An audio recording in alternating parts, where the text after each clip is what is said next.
1901, the Great War, the war to end all wars, famous for images like these that many people may just glance over without a second thought, not realizing the sacrifice and dedication given by not only the subjects of the photos, but also the photographer themselves. In 1901, the Kodak Brownie was released. It was the first camera to ever be released publicly, and it really caused photography to become mainstream. And by World War I, soldiers were able to bring cameras like the Kodak and smaller cameras that were about that big, kind of flattish, and it really allowed them to take photographs of what was happening in the war.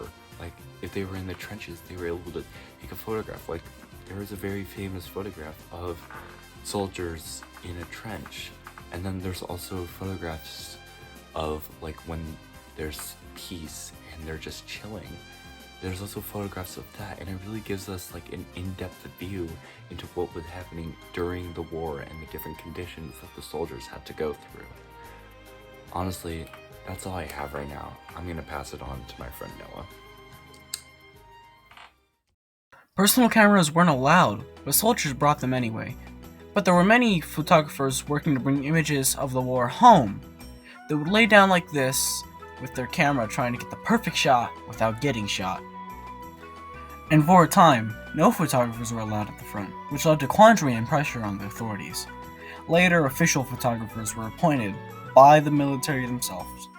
Ernest Brooks is one of those famous examples. During World War I, many countries involved and their respective armies did not want to lose support for the war.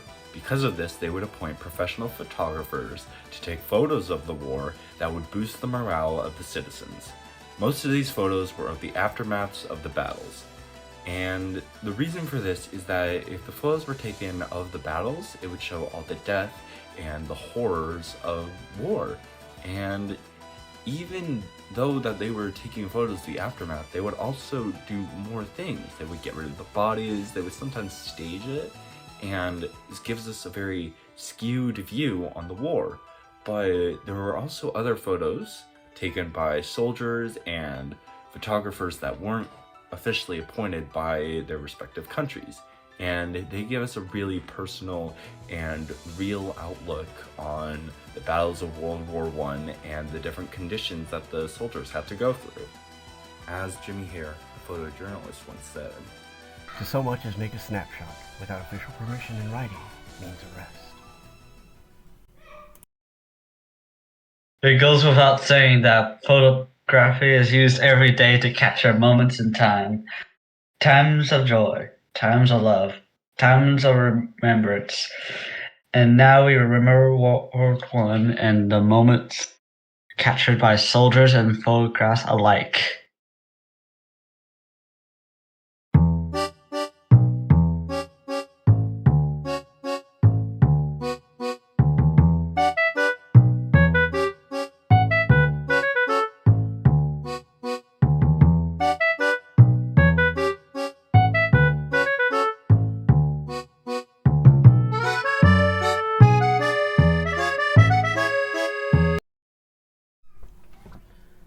I am Groot. Okay. 3, 2, 1. Oh, I forgot. Yeah. Insert the stuff. I'll make a second video. Say hi to my dog.